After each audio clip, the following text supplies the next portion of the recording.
So, I'm sitting in the living room of my most recent acquisition. If you've seen some of my other videos, you know I flip real estate. I'm also a licensed real estate agent. I think I've been licensed for like 17 or 18 years. I'm gonna have to verify that, but it's a long time. I started flipping property probably 6 years ago, maybe a little longer. I was working as an acquisitions manager for another company. I since left them and I started my own company. So I've been doing this rehabbing and reselling for a while, and unfortunately I haven't retained any real estate. And that's something I committed to myself this year, is to do my best to acquire at least 2 pieces of real estate per year moving forward. Now I just turned 40, so I feel like I'm kind of late to the game, but I also don't want to put that extra pressure on myself because, hey, things happen when they're supposed to happen. So I'm 40, I do own this piece of real estate. I'm sitting in the living room right now. As you can see behind me, I've been busting ass on doing some drywall. I acquired the home late last year, but unfortunately I acquired it with a squatter living here. And it was actually a friend's wife and kids, and I couldn't get them out, unfortunately. My buddy and his wife are going through a separation. He didn't want to evict his own wife and his kids, so I took the responsibility on of doing such by buying the home. Now I got the home for a great price. I paid 500 grand. It's located in the city of Gardena. It's a smaller home. It's 2 bedrooms, 1 bath, it's about 850 square feet, but the lot itself is over 5,000. So there's the potential to add an ADU onto the back, which I think I'm gonna do eventually once I rehab this home and get it rent ready. Now I'm not gonna throw another renter in here. This is going to be maybe my primary residence, but I'm also gonna Airbnb this on occasion just to generate some income, because I'm kind of a transient and I can bounce around from place to place. So without further ado, let me show you what the house looks like, because I fired my contractor about 3 weeks ago. He didn't follow through with his commitment to work on this home, and I decided, hey, you're wasting too much time. Unfortunately, like, we're still cool, but I can't work with you anymore because you committed to working weekends, and 3 weekends have went by and no one's here. No one is here. And the longer this thing sits, the longer it takes to start generating income, and the more money just bleeds out of my pocket. So I've been here for maybe a week and a half, just doing some framing and drywall repair, which you can see over my shoulder. I just removed a wall heater. So I'm gonna show you what's going on, show you what the house looks like, and hopefully I'll be documenting this moving forward on a regular basis. You guys could see how good I do on this home, see what mistakes I made, learn any tips and tricks, because there's a lot going on. For any DIYer, I think it's beneficial for you to follow along, because I'm very novice, and a lot of the stuff I'm doing on this home, I'm doing for the first time. So I never removed a wall heater, but it's looking good so far. So let me show you the house real quick. So since we're sitting in the living room, I'll show you the living room. You have the front door. We've been focusing on doing some of the electrical repair.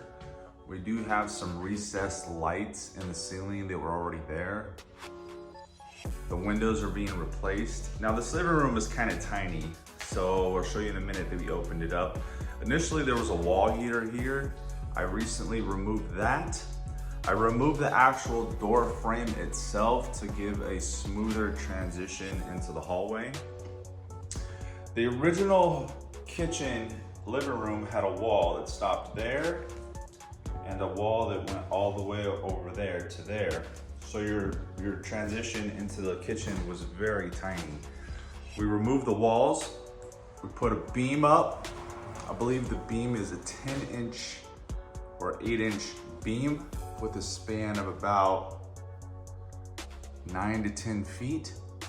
I've been doing some of the drywall repair there. As we make our way into the kitchen, initially we had a refrigerator right here. That was the original location for the refrigerator. We decided that's not the most ideal location, since most of the cabinetry is along that wall, and you would have to walk too far in order to get to your refrigerator. So we decided that we're going to have on the left side like a pantry style cabinet in order to accommodate brooms, mops, and any items that are long.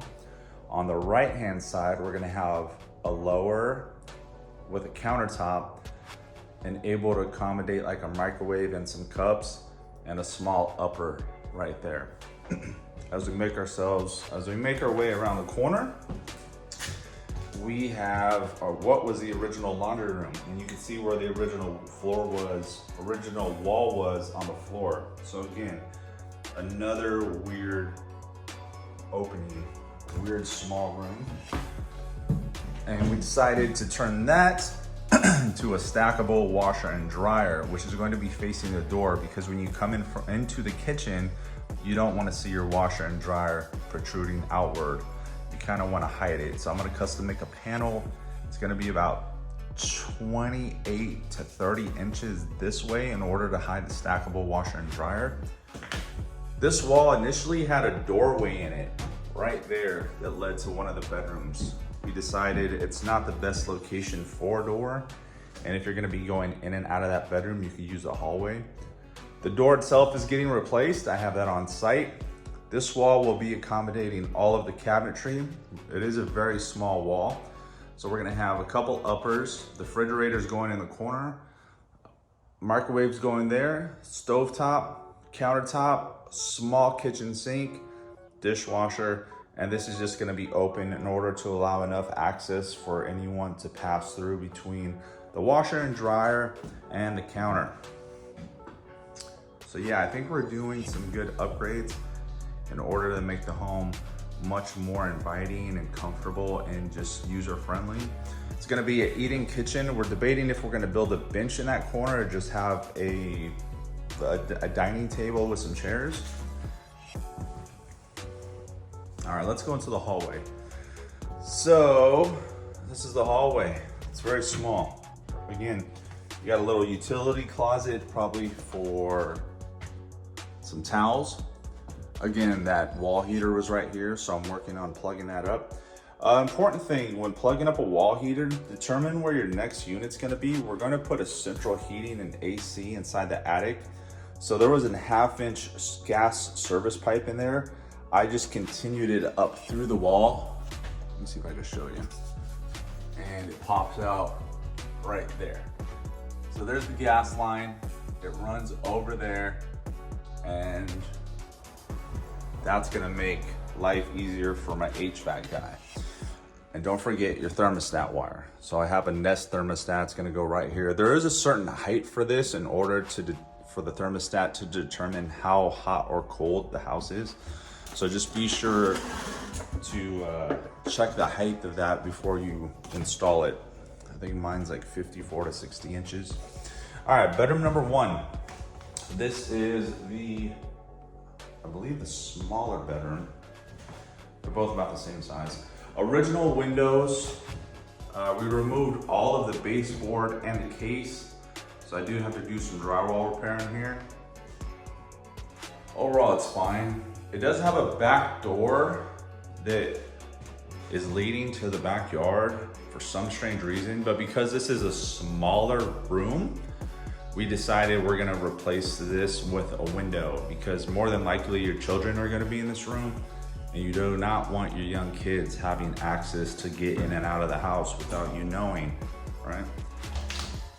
All right, we'll make our way into bedroom number 2, which is the larger of the 2 bedrooms. Again, we got some older style windows. It's not a very big room.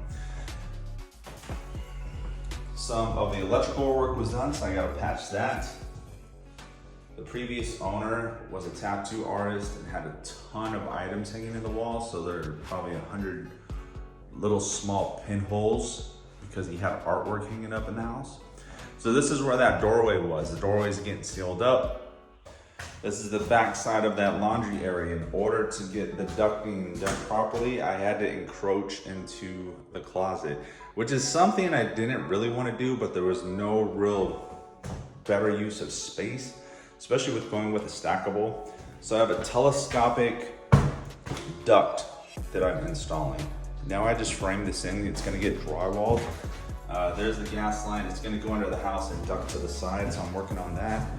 And I figure no one's really gonna have access or really care what the inside of a closet looks like. So no one's even gonna notice. But that's the house, it's kind of tiny. Let me show you what the outside looks like.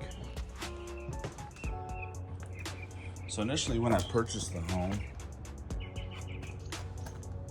there was a substantial amount of trash and debris left. As you can imagine, a squatter was living here. So once I get rid of my trailer, you'll be able to see the nice size lot we have. But this is it. Put a new enclosure in the water, around the water heater. Again, that door's getting sealed up. There was a big deck right here. It's got removed. There was a skateboard ramp behind the garage.